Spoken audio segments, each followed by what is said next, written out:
희생이라는 꽃 한 송이 바치다.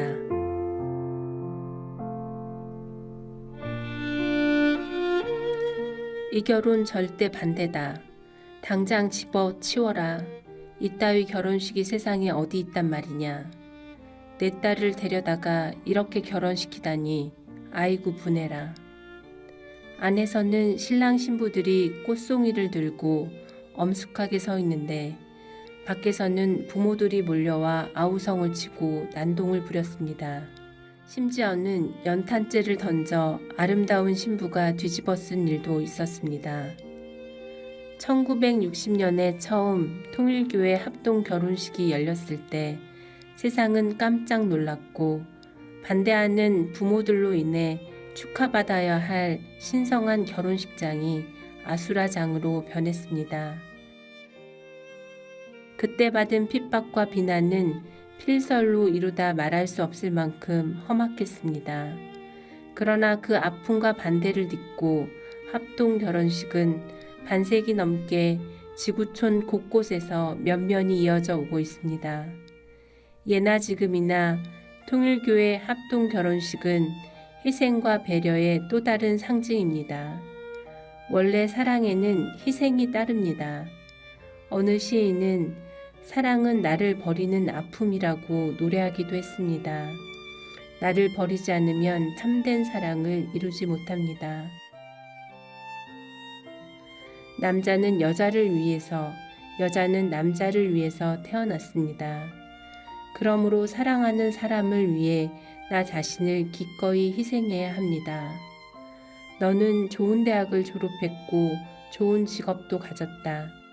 그러나 내 신부될 여인은 학교를 제대로 나오지 못했고 집안도 가난하다. 결혼하겠느냐? 이렇게 물으면 대부분 싫습니다. 라며 고개를 좌우로 젓습니다. 그러나 통일교회 식구들은 큰 소리로 대답합니다. 네, 감사합니다. 결혼은 나보다 못한 사람을 만나서 그를 위해 열심히 살아가는 것입니다. 신랑 신부는 그 진리를 감사히 받아들이지만 부모는 결사 반대합니다. 가장 어려움을 겪는 것은 한국과 일본의 신랑 신부였습니다. 내가 일제시대에 받은 고통을 생각하면 지금도 치가 떨린다. 그런데 그런 원수나라의 딸과 결혼을 하겠다니 우리 가문의 일본 며느리는 절대 드릴 수 없다. 절대 안 된다. 예수님은 원수를 사랑하라고 말씀하셨습니다. 원수를 사랑해야 평화로운 세상을 만들 수 있습니다. 그러나 평범한 사람으로서는 실행하기 쉽지 않은 말입니다. 입술을 깨물며 합동 결혼식을 올린 신랑 신부들은 결혼 후에도 가시밭길이 기다리고 있었지만 누구 하나 포기하지 않았습니다. 아들, 딸을 낳고 행복하게 잘 살아갑니다. 2018년 가을 희망전진대회가 청평 천원단지 내 청신평화 월드센터에서 열렸습니다. 효정 스피치로 무대에 오른 전남 장성교회의 고바야시 게이코의 간증이 있었습니다. 그녀는 일본에서 공무원으로 남부럽지 않게 지내다가 1998년 한국으로 시집을 왔습니다. 결혼을 하면서 여느 가정처럼 달콤한 신혼생활을 기대했지만 그런 평범한 행복조차 그녀에게 허락되지 않았습니다. 남편은 간질병 환자였습니다. 평소에는 얌전하다가도 스트레스를 받으면 발작을 일으켰습니다. 그러다 보니 갈수록 삶에 무기력해지고 매사에 무관심했습니다. 어떤 일에도 감동을 느끼지 못했습니다. 그녀는 남편과 이혼하고 일본으로 돌아가야겠다는 생각만 가득했습니다. 가기 전에 청평 천원단지에 들렀습니다. 속죄 기도라도 해야 마음이 편할 것 같았습니다. 그녀는 하나님께 매달려 기도했습니다. 며칠 후 갑자기 하늘에서 음성이 들렸습니다. 사랑하는 내 딸아, 내가 너를 사랑하는 만큼 나는 내 남편도 사랑한단다.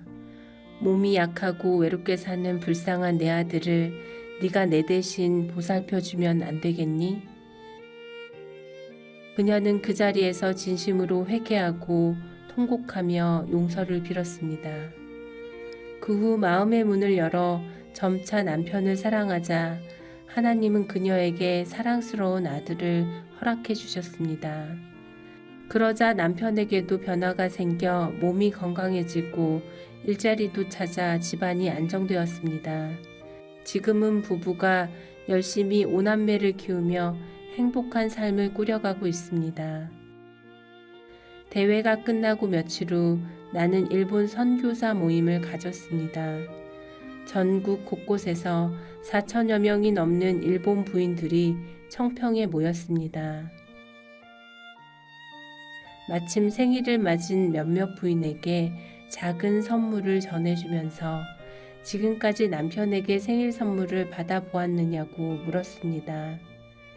시골에서 바쁘게 살아가느라 생일을 잊고 지내는 사람이 대부분이었습니다.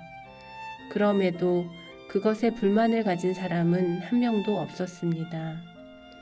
그들은 지난 30년 동안 어려운 일이 닥칠 때마다 하나님의 뜻과 참부모님을 생각하며 살아왔습니다. 나아가 일본의 과거 잘못을 대신 탕감하겠다고 참고 희생해온 이들의 마음이 얼마나 귀한지 모릅니다. 유관순 열사의 정신을 기리며 기모노를 입은 채 엎드려 사죄하기도 했습니다. 행복은 모든 것이 갖춰진 상태에서 찾아오지 않습니다. 부족한 가운데 감사하는 마음을 가질 때 나도 모르게 찾아옵니다. 나보다 한참이나 못한 사람, 오히려 원수의 집안과 결혼할 때 바로 그곳에서 하나님의 역사가 이루어지고 나아가 천운이 함께하는 행복이 출발합니다. 돈의 많고 적음을 따지지 말고 직업이 무엇인지 헤아리지 말고 외모의 마음을 빼앗기지 말아야 합니다. 진정한 인성을 갖춘 따뜻한 마음의 소유자가 최고의 배우자입니다. 그럼 배우자를 만나 내 사랑을 다 줄 때 가치 있는 삶이 됩니다. 한국과 세계 곳곳에서 열린 통일교회의 합동 결혼식은 인류 역사에서 가장 신성하고 보배로운 행사입니다. 지금까지 축복 결혼을 받은 신랑 신부는 수억 쌍에 이릅니다. 그 축복 과정은 세계 어느 나라에 가든 반드시 있습니다. 한국 신랑과 일본 신부, 미국 신랑과 독일 신부, 세네갈 신랑과 필리핀 신부가 행복하게 살아갑니다. 말이 다르고 생활 습관이 다른 것이야 금방 극복됩니다. 중요한 것은 부부가 서로 사랑하며 하나님의 뜻을 실천하며 살아가는 것입니다.